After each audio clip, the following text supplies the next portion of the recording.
My name is Danielle Quittenton, and I'm the District Engineer of Testing at ODOT. Hi, I'm Robert Adams. I'm the Concrete Coordinator at District 12, ODOT. At the end of March, we had put together a refresher week for all of our HTs who are coming out to construction this year. During this week, we had a few sessions that were focused primarily on construction. Two tests we mainly focus on, gets done the most in the field, is a slump test and an air test. The slump test consists of consolidating concrete into a cone shape. We put it in 3 levels. We rod it 25 times each level, and then we strike it off on the top. As you can see in the video, the technician will take the cone off in a certain amount of time, flip it over, use the rod, and then find the displaced center of the cone that we created by consolidating the concrete and measure that.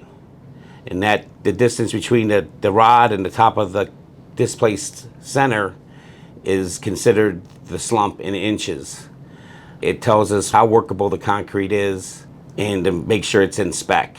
So the reason for doing the slump test is to, again, check the workability of the concrete.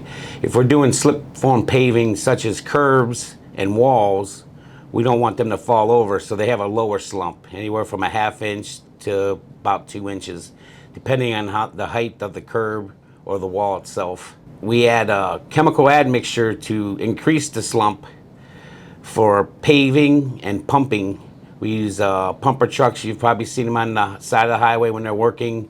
They're actually pumping the concrete onto the bridge deck so the guys can get it in place.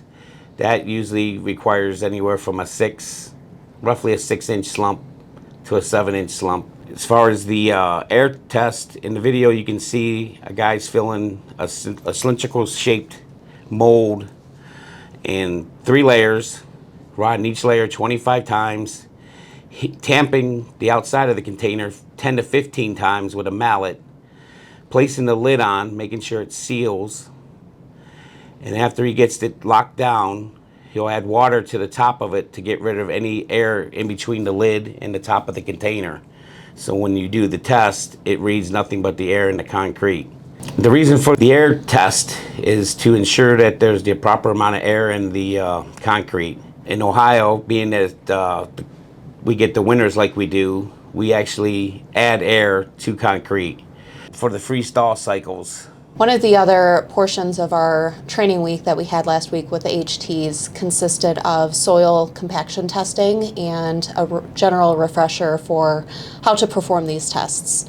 We primarily use our soil density testing for embankment work, anything regarding compaction around our subgrade material, work that requires stabilized crushed aggregate, or even compacting bedding and backfill for our drainage systems. We do our soil density testing to ensure that we're obtaining the proper compaction, and this helps avoid any early failures on our roads as well as our embankments.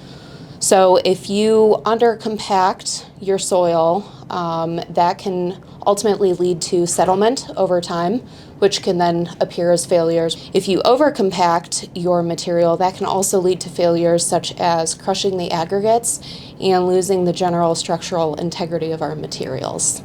So just some basics about the nuclear density gauge itself. It contains and uses gamma rays and neutrons to measure the soil's density and moisture content.